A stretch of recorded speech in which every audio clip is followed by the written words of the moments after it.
Hello and welcome everyone. I am Deepika Sharma, the Legal Reasoning Faculty at Career Launcher Southwest. I am truly excited for all the students beginning their legal journey, especially those aiming for national law universities. NLU stand apart not just because of their infrastructure, but for the knowledge, the peer group, the sort of environment that they offer. Having studied at an NLU myself, I can confidently say that the experience is transformative. Even if you're not a law aspirant, today's webinar topic is very relevant for everyone.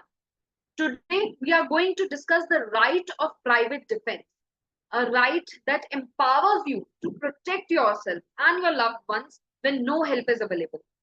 Understanding this right is essential as any one of us could face such a situation. That's why we are starting our legal awareness series with this topic, and we look forward to explore more such crucial rights in the sessions ahead. Now, let us start with the right of private defense. What is the right of private defense? Why is this right necessary? So, if we talk about the right of private defense or self-defense as some people like to call it, what is this right? So, private defense basically is talking about the right to protect yourself. Protect yourself in what way? To protect your body और your property. आप अपनी body की या अपनी property की रक्षा करने के लिए, अपने आप को बचाने के लिए इस राइट का इस्तेमाल कर सकते हैं। अब बॉडी और प्रॉपर्टी किसकी? तो बॉडी आपकी अपनी और आपके नेबर की। ना, नेबर का मतलब यहाँ पर आपका पड़ोसी नहीं है। ऐसा नहीं है कि if let's say I live in north Delhi and I come to south Delhi for work and I see ki there's this person who's getting beaten by somebody else. Now, if the person is not my neighbor, it doesn't mean that I do not have any right of private defense to protect this person. मैं किसी third party जिसको मैं जानती भी नहीं हूँ उसको भी प्रोटेक्ट करने के लिए एक्शन ले सकती हूँ, because neighbour here means anybody who is in my immediate vicinity. Immediate vicinity मतलब जो मेरे आसपास है, जो मेरे आसपास की सराउंडिंग में कहीं है। नाउ दिस डजंट मीन कि कल को लेट्स से अगर शाहरुख खान को डेथ थ्रेट्स आए तो मैं बैग उठा के मुंबई पहुंच जाऊं टू प्रोटेक्ट हिम, कि अब ये मेरी इमीडिएट विसिटी में I protect. That's not how right of private defence work. आप जो है किसी के पास जाकर उसके राइट ऑफ प्राइवेट डिफेंस को एक्सरसाइज नहीं कर सकते। आपके ऑटोमेटिकली जो इमीडिएट विसिटी में है, जहां पर आपने कोई स्पेशल एक्शन नहीं लिया है उसके पास जाने के लिए, as in this case where you get on a flight and then go to Mumbai to protect a person. In this case, आपके पास more than enough time है authorities को बुलाने का, बचने का, छुपने का। Right of private defense आपका contradict कर रहा है with this one famous phrase जो हमने हर हिंदी मूवी में सुनी है। आप कानून को अपने हाथ में नहीं ले सकते। This stands true even in the light of right of private defense. कैसे? राइट ऑफ प्राइवेट डिफेंस ये कहता है कि आप कानून को अपने हाथ में नहीं ले सकते, पर अगर आप ऐसी सिचुएशन में हो, ऐसी डेंजरस सिचुएशन में हो जहां आप भाग नहीं सकते, आप छुप नहीं सकते, आप बच नहीं सकते, उस केस में आपको लॉ ये नहीं कहता कि आप हाथ पे हाथ धर के बैठे रहिए, पुलिस का वेट करिए, पुलिस अगर टाइम से नहीं आ पाई तो आपके साथ कुछ भी हो जाए, कोई इशू नहीं। राइट ऑफ प्राइवेट डिफेंस यहाँ आपको प्रोटेक्ट कर रहा है, लॉ यहाँ आपको प्रोटेक्ट कर रहा है। लॉ कह रहा है जब आपके पास टाइम नहीं है बचने का, भागने का, छुपने का, तो आप अपनी रक्षा में या किसी और की रक्षा में कोई भी स्टेप उठा सकते हैं। अब कोई भी स्टेप का ये मतलब नहीं है कि किसी ने मुझे एक थप्पड़ मारा तो मैं उसे 20 थप्पड़ मार दूं। राइट ऑफ प्राइवेट डिफेंस आपका डिपेंड करता है रीजनेबल फोर्स पर। रीजनेबल फोर्स मतलब जो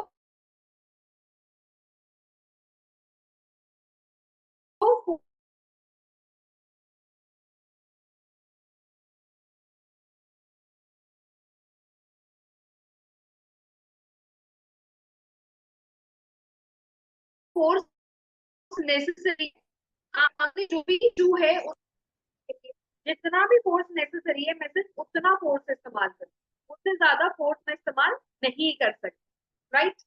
सो रीजनेबल फोर्स का मतलब है कि अगर किसी ने मुझे एक थप्पड़ मारा तो मैं रिटेलिएशन में एट मैक्स एक थप्पड़ मार सकती हूँ, because that is the amount of force that is necessary. Similarly अगर मेरे सामने कोई 6 फुट का जिम जाने वाला हट्टा कट्टा मसल्ड आदमी है जो एक डंडा लेकर आ रहा है, कह रहा है मैं आज तुम्हें जान से मार दूं, यहाँ समझ आता है अगर मैं कोई चेयर उठा के उसे मार दूं या मैं उसे गोली मार दूं या मैं उसे डंडों से पीट दूं, यहाँ पर वो बंदा जो मुझे हार्म कर सकता है उसे वार्ड ऑफ करने के लिए ये फोर्स रीजनेबल है। अगर मेरे सामने कोई 2 साल का बच्चा है, उस 2 साल के बच्चे के हाथ में लेट्स से उसके फादर की गन है, वो उससे खेल रहा है, उसे लग रहा है ये तो टॉय है। अब अगर वो बच्चा गलती से भी गन चला देता है, मेरी जान जा सकती है, तो उस बच्चे से मैं चुपचाप गन छीन सकती हूँ, उसके हाथ से मैं उसको हाथ से गन ले सकती हूँ, मैं उसे एक थप्पड़ मार कर भी उससे गन छीन सकती हूँ। बट दैट डजंट मीन कि मैं उस बच्चे को डंडे से पीटूं या उस पर चेयर फेंक दूं ताकि मैं उससे वो गन ले सकूं। यहाँ पर क्योंकि बहुत छोटा बच्चा है तो रीजनेबल फोर्स बहुत कम हो जाएगी। उस बच्चे से खुद को बचाने के लिए, वो अटैक को वार्ड ऑफ करने के लिए मुझे बहुत कम फोर्स की जरूरत है।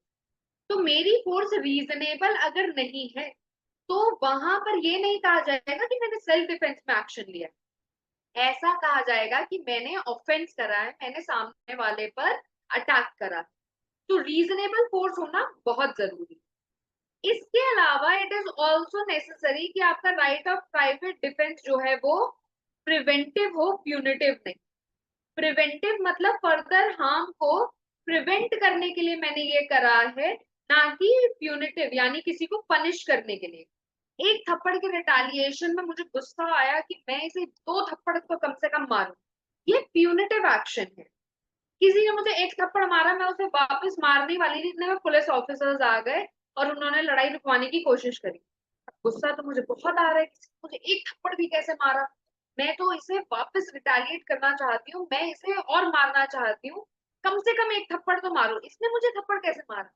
ये प्रिवेंटिव थॉट्स नहीं है, दीज आर प्यूनिटिव थॉट्स। मैं अपने ऊपर होने वाले हार्म को प्रिवेंट करने की कोशिश नहीं कर रही हूँ, क्योंकि पुलिस ऑफिसर्स आ गए हैं वो प्रिवेंट कर सकते हैं। यहाँ पर मैं सामने वाले व्यक्ति को पनिश करना चाहती हूँ, उसने मुझे जो एक थप्पड़ मारा उसका रिटेलिएशन में करना चाहती हूँ। This is not right of private defence, this is not self defence, this is pure and simple a punitive action. मैं पनिश करना चाहती हूँ उसे, अपने ऊपर हार्म को प्रिवेंट नहीं करना चाहती। सिमिलरली अगर बेटा सडन फाइट होती है, सडन फाइट मतलब अचानक से फाइट चालू हो गई। Now anybody who has travelled in metro in peak hours, you know what a sudden fight is, right. अचानक से दो लोग टकरा जाएंगे, थोड़ा सा मेट्रो में भीड़ है तो थोड़ा सा मेट्रो जब चली आगे पीछे आप गिर रहे हो, अचानक से लोग चिल्लाना चालू कर देंगे, अरे थोड़ा साइड होके खड़े हो, अरे तुमसे स्मेल आ रही है, तुम दरवाजे के आगे क्यों खड़े हो। And somehow this escalate into sometimes even into physical fights also. This is a sudden fight, अचानक से लड़ाई होगी, मुझे नहीं पता कि किसने ये लड़ाई स्टार्ट करी है, कौन मार रहा है, प्यूनिटिव एक्शन में कौन प्रिवेंट करने की कोशिश कर रहा है, लग ही नहीं रहा कोई प्रिवेंट कर रहा है। इसने एक मारी तो सामने वाला 2 मारेगा, इसने एक गाली दी सामने वाला 2 गाली देगा। तो ये सडन फाइट है, ये प्यूनिटिव एक्शन है, pure and simple, there is no preventive action here. तो यहाँ पे जब कोई भी सामने वाले से अपना बचाव नहीं कर रहा, उसे बल्कि पनिश कर रहा है, तो इस केस में किसी को भी राइट ऑफ प्राइवेट डिफेंस नहीं मिलता। Also there is no right of private defence against someone else's right of private defence. तो अगर मैंने किसी को अटैक करा और उसने रिटेलिएशन में अपना बचाव करने के लिए मुझ पर अटैक करा, तो मैं यहाँ पर उस पर ये बोलकर अटैक नहीं कर सकती कि अब तो मैं अपना राइट ऑफ प्राइवेट डिफेंस इस्तेमाल कर रही हूँ। तो ये चीज समझना बहुत जरूरी है कि मैं किसी और के राइट ऑफ प्राइवेट डिफेंस के अगेंस्ट अपना राइट ऑफ प्राइवेट डिफेंस नहीं इस्तेमाल कर सकती, क्योंकि यहाँ पे मैं अग्रेसर हूँ, मैं कोई हार्म प्रिवेंट नहीं कर रही हूँ, मैंने तो हार्म करना स्टार्ट करा है। अगर मैंने हार्म स्टार्ट नहीं किया होता तो ये नौबत ही नहीं आती कि कोई अपना राइट ऑफ प्राइवेट डिफेंस मेरे अगेंस्ट इस्तेमाल करे। तो यहाँ पे अगर मैंने किसी को अटैक करा, उसने रिटेलिएट करा, तो I can not retaliate under right of private defence. हाँ, अगर वो बहुत एक्सेसिव फोर्स यूज करने लग पड़े then I can do it, because in that case they are not preventing, they are punishing you. For example अगर मैंने गुस्से में किसी को एक थप्पड़ मार दिया और वो रिटेलिएशन में मुझे मारे ही जा रहे, मारे ही जा रहे, रात मुझे थप्पड़ मारी जा रहा है, यहाँ पे अब वो प्रिवेंट नहीं कर रहा, वो मुझे पनिश कर रहा है। तो उस केस में मेरे पास राइट ऑफ प्राइवेट डिफेंस होगा उसके एक्शन के against. And again I have to remember कि मैं सिर्फ रीजनेबल फोर्स का इस्तेमाल कर सकती हूँ। अगर मैंने रीजनेबल फोर्स का इस्तेमाल नहीं किया तो उस केस में मैं भी प्यूनिटिव एक्शन कर रही हूँ और ये सडन फाइट बन जाएगी rather than the case of private defence. Now we have to understand some things about right of private defence. Those being कि आपका जो राइट ऑफ प्राइवेट डिफेंस है वो आपका किस केस में आपको अवेलेबल नहीं होता। अब हमने कुछ केसेस तो देख लिए, सडन फाइट हुई है या आप अग्रेसर खुद हो, है ना, तो उस केस में आपको अवेलेबल नहीं है, आपने अनरीजनेबल फोर्स इस्तेमाल करी तो नहीं है। There is also thing called reasonable apprehension. Now what is reasonable apprehension? As the word reasonable is mention, तो ये रीजनेबल है ऐसा एप्रीहेंशन जो मुझे लग रहा है कि हाँ अब मुझे हार्म हो सकता है, उस समय मेरा right of private defence start हो जाता है। And the moment this reasonable apprehension stops, my right of private defence stops. For example let's say कि मैंने देखा सामने से एक व्यक्ति आ रहा है और उसके हाथ में गन है और मुझे शूट करने वाला है। जैसे ही मैंने उस व्यक्ति को देखा मेरे मन में एक रीजनेबल एप्रीहेंशन आया हर्ट का, कि मुझे मार सकता है, मुझे जान से मार सकता है, मुझे चोट पहुंचा सकता है। मेरा right of private defence start. अब वो बंदा आया आया आया आके उसने कहा कि मैम देखो मेरे पास तो एक टॉय गन है जो इतनी रियलिस्टिक दिख रही है, आपको भी दूर से लगा था ना रियल गन है। इन दिस केस अब मेरा रीजनेबल एप्रीहेंशन खत्म। मेरे पास राइट ऑफ प्राइवेट डिफेंस सिर्फ इस एरिया के अंदर था। इसके अलावा अगर मैंने यहाँ पर कोई एक्शन लिया होता या यहाँ कोई एक्शन लिया तो वो राइट ऑफ प्राइवेट डिफेंस में नहीं आएगा। जब मुझे पता चल गया था gun is a toy gun जो कि मुझे हार्म नहीं कर सकती और तब मैं उस व्यक्ति को मारूं, तो ये प्यूनिटिव एक्शन बन जाएगा, प्रिवेंटिव नहीं। तो रीजनेबल एप्रीहेंशन जब तक नहीं है तब तक आप नहीं ले सकते एक्शन, और जब रीजनेबल एप्रीहेंशन खत्म तो भी आप नहीं ले सकते कोई एक्शन सामने वाले के against. Now there is another case in which you can not take any right of private defence, that is the case of a public servant. अगर कोई पब्लिक सर्वेंट है और वो गुड फेथ में मेरे पास आया है अपनी लीगल ड्यूटी निभाने के लिए, जो भी उसकी लीगल ड्यूटी है वो निभाने के लिए मेरे पास आया है under the colour of his office, कि मुझे पता चल रहा है कि ये एक पब्लिक सर्वेंट है, under the colour of his office वो आया है। जैसे कि वो उसने यूनिफॉर्म पहनी हुई है तो मुझे पता चल रहा है कि ये कौन सा पब्लिक सर्वेंट है या ये कोई पब्लिक सर्वेंट है जो अपनी मे बी कोई लीगल ड्यूटी कर रहा है। He has informed me that he is a public servant. For example if it's a police officer तो उन्होंने कहा कि this is my badge, this is my identification, I am a police officer. तो I am identifying them, they are working under the colour of their office, और वो good faith में अपनी legal duty कर रहे हैं और उनके एक्शन से मुझे डेथ या फिर ग्रीवियस हर्ट का कोई भी जो है आशंका नहीं है कि मेरी डेथ हो सकती है या मुझे ग्रीवियस हर्ट हो सकता है। उस केस में मेरे पास कोई राइट ऑफ प्राइवेट डिफेंस नहीं है इसके एक्शन के अगेंस्ट। अगर मैंने यहाँ पर पब्लिक सर्वेंट के एक्शन के अगेंस्ट कोई भी राइट ऑफ प्राइवेट डिफेंस लेना चाहा तो वो गलत होगा, वो ऑफेंस माना जाएगा। And this includes if the act is not strictly justified by law. If the act is not strictly justified by law, एक सेकेंड, लॉ जस्टिफाई नहीं कर पा रहे इस एक्ट को तब भी मेरे पास राइट ऑफ प्राइवेट डिफेंस नहीं है? जी हाँ, जो लॉ अगर कंप्लीटली जस्टिफाई नहीं कर पा रहा है तो भी आपके पास प्राइवेट डिफेंस नहीं है। जैसे कि मान लीजिए कि कोई पुलिस ऑफिसर है जो आपको अरेस्ट करने आया है, पुलिस ऑफिसर है आपको अरेस्ट करने आया है अपनी लीगल ड्यूटी करने के लिए, उसे कमांड मिला आपको अरेस्ट करने के लिए, गुड फेथ में आया है, मतलब कोई मैलिशियस इंटेंशन नहीं है। आपको पता है कि अगर आपको अरेस्ट किया गया तो आपकी डेथ नहीं होगी, आपको ग्रीवियस हर्ट नहीं होगा, under the colour of his office आया है। अब मान लीजिए वो मुझे अरेस्ट करना है, फीमेल को अरेस्ट करना है, अब आप किसी भी फीमेल को अरेस्ट नहीं कर सकते हो unless and until you have a female with you. एक फीमेल को सिर्फ एक फीमेल अरेस्ट कर सकते हैं, this is what my law is saying. अब ये व्यक्ति आता है और इसने जो है कहा कि आपको हमारे साथ चलना पड़ेगा पूछताछ के लिए, यू आर अंडर अरेस्ट। इतना कहना ही काफी है मुझे अरेस्ट करने के लिए, बट उनके साथ कोई फीमेल ऑफिसर नहीं है। तो इन दिस केस अगर उन्होंने मुझे टच नहीं किया एक बार भी, अगर मैंने रेजिस्ट नहीं किया अरेस्ट, अगर मैं चुपचाप, उन्होंने कहा कि आप हमारे साथ चलिए पूछताछ के लिए और मैं चुपचाप चली गई, तो उस केस में as long as they have not touched my person, this is not an illegal act, but this act is also not completely justified by law. तो उस केस में मेरे पास कोई राइट ऑफ प्राइवेट डिफेंस नहीं है। अगर मैंने यहाँ पर रेजिस्ट करने की कोशिश करी, उन्हें मारने की कोशिश करी, when I have no reasonable apprehension of death और ग्रीवियस हर्ट, तो वहां पर ये माना जाएगा कि ये प्राइवेट डिफेंस नहीं है, ये आपने अटैक करा है पुलिस ऑफिसर्स को। ठीक है, next, what are some cases in which I can even cause death of a person? क्या मैं किसी की जान ले सकती हूँ अपना बचाव करने के लिए? भाई सेल्फ डिफेंस का सिंपल सा रूल है, आप अपनी जान बचाने के लिए किसी और की जान ले सकते हो। किसी और की जान मतलब जो आपको अटैक कर रहा है उसकी जान ले सकते हो। बट मेरे पास दो क्वेश्चन है यहाँ। व्हाट इफ मैं जिसकी जान लेने जा रही हूँ वो कोई ऑफेंस नहीं कर रहा? समझो इस चीज को। मान लो कोई छोटा 2 साल का बच्चा है जो वही पापा की गन से खेल रहा है, अब वो गोली चलाएगा तो मेरी तो उतनी मौत होगी जितनी तब होती जब कोई एडल्ट गोली चलाता। गोली थोड़ी ना डिफरेंशिएट करेगी कि अरे ये तो अडल्ट ने नहीं चलाई, बच्चे ने चलाई है तो नहीं मारते, इसका तो बच्चे का इंटेंशन ही नहीं है आपको जान से मारने का। गोली को नहीं पता ये चीज, गोली मुझे लगेगी मेरी डेथ हो जाएगी। तो उस केस में जो बच्चा है, 2 साल का बच्चा है, भाई उसे क्या पता वो क्या कर रहा है?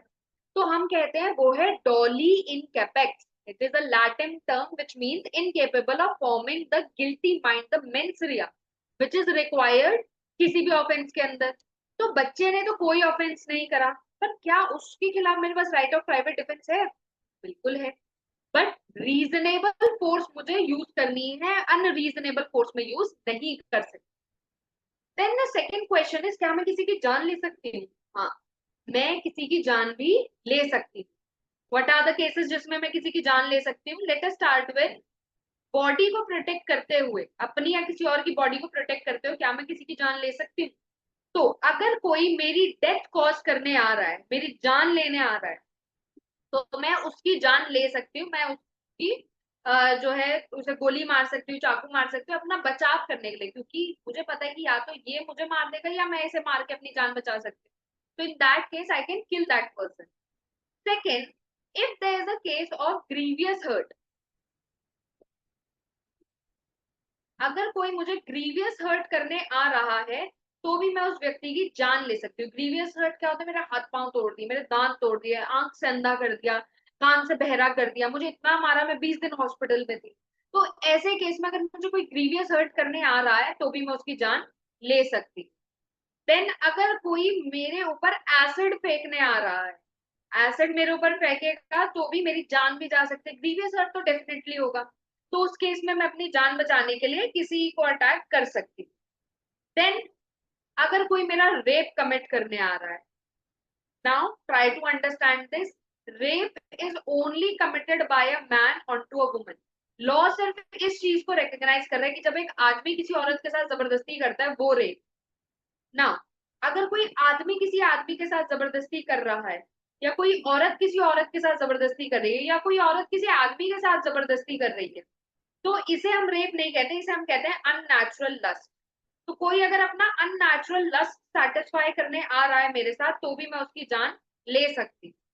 नेक्स्ट, कोई मुझे किडनैप करने आ रहा है, या फिर कोई मुझे अबडक्ट करने आ रहा है तो भी मैं उसकी जान ले सकती हूँ। किडनैपिंग क्या होता है? जब किसी माइनर को उसके गार्जियन की कंसेंट के बिना उसके गार्जियन के पास से आप ले आते हो, दैट इज किडनैपिंग। अबडक्शन में आपने किसी को फोर्स से या फ्रॉड से जबरदस्ती अपने साथ ले गए एक जगह से दूसरी जगह, मे बी आप उनको बेच दोगे आगे प्रोस्टिट्यूशन में या ऑर्गन ट्रैफिकिंग में, या आप उन्हें जो है बेगिंग के पर्पज से बेच दोगे, या आप उनको किसी के घर पे मेड बना के बेच दोगे। All of this is abduction, जो कि मेजर का होता है। किडनैपिंग सिर्फ माइनर की होती है, 18 साल से कम के लोगों। देन लास्ट है, अगर कोई मेरे साथ मुझे बेसिकली कन्फाइन करने आ रहा है, रॉन्गफुल कन्फाइनमेंट। अब रॉन्गफुल कन्फाइनमेंट क्या होती है कि आपने मुझे कमरे में बंद कर दिया, या अगर खुले मैदान में है तो बोल दिया कि चारों तरफ से स्नाइपर ने तुम्हें घेरा हुआ है, अगर तुम हिले भी तो हम गोली मार देंगे।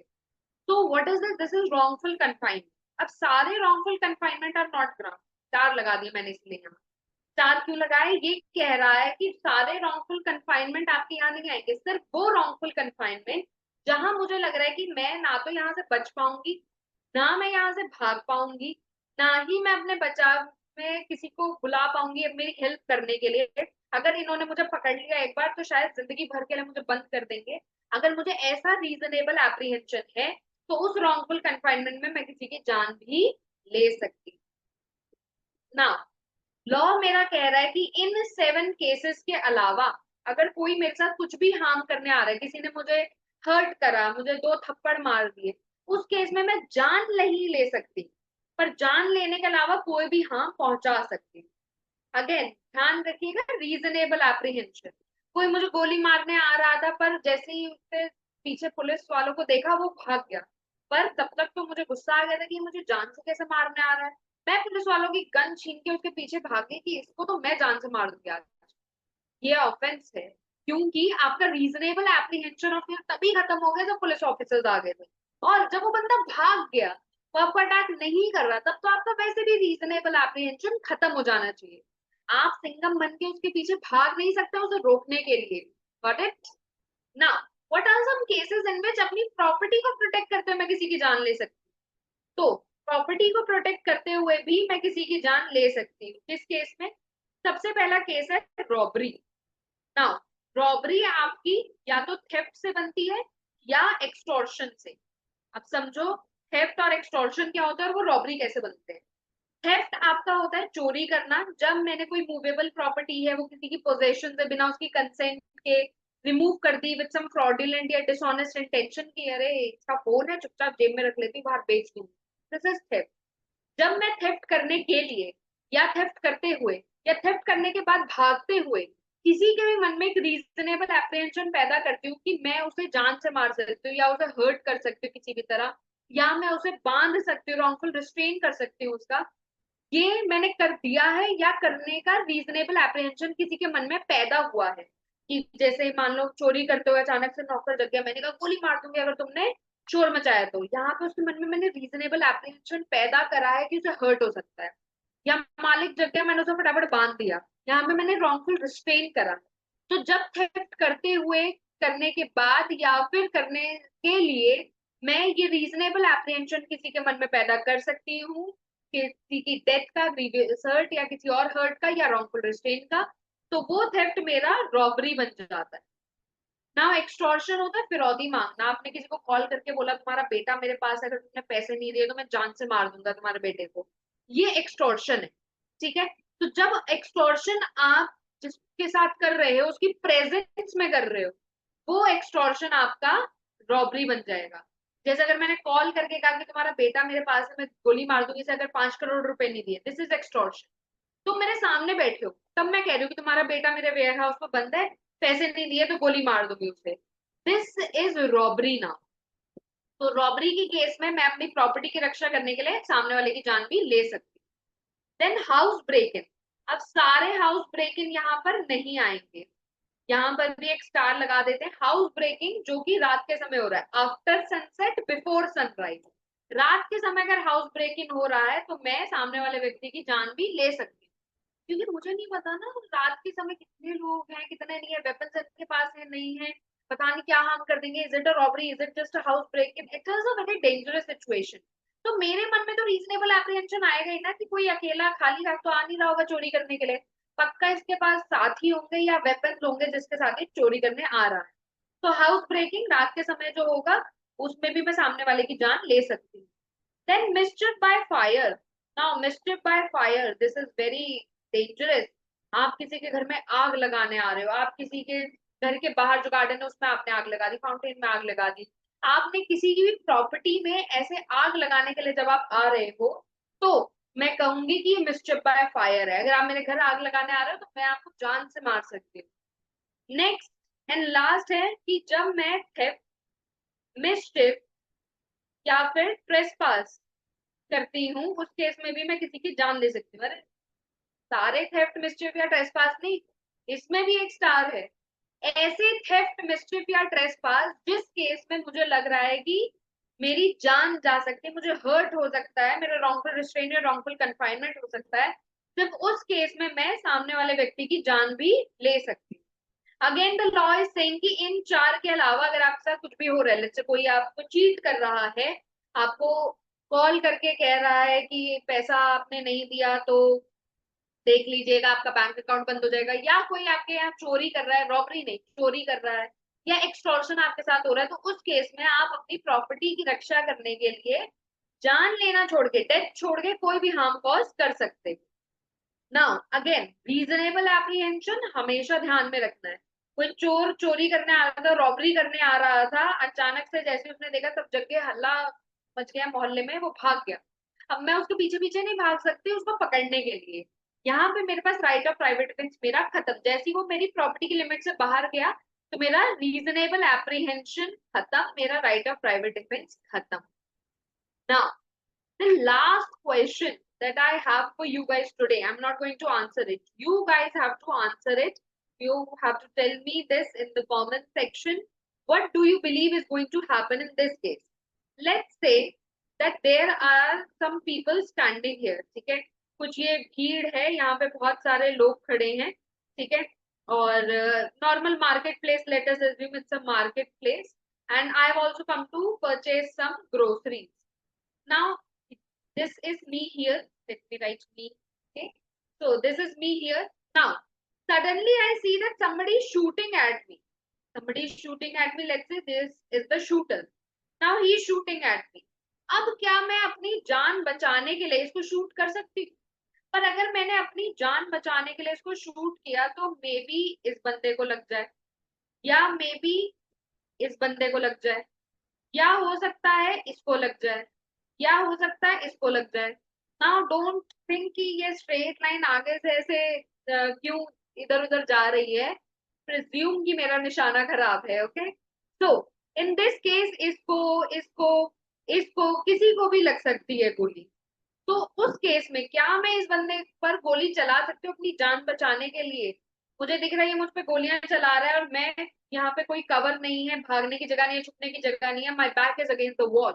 इन this case can I shoot this person given the fact कि आसपास ये जितने भी इनोसेंट लोग हैं इनमें से किसी को भी गोली लग सकती है। I am waiting for you guys to answer this in the comment section, and if you have any questions regarding our session, if you have any doubts regarding your legal journey, your law school journey, if you want to know more about National Law Universities, then feel free to connect with us, Career Launcher SouthX. We are in N5 Bajrang House, Part 1 of South Extension, Career Launcher. And you can also connect with us with the number shared with you guys in the poster and also in the message that was forwarded to you guys. Thank you so much for joining the session. If there are any questions, I'll take up those questions now.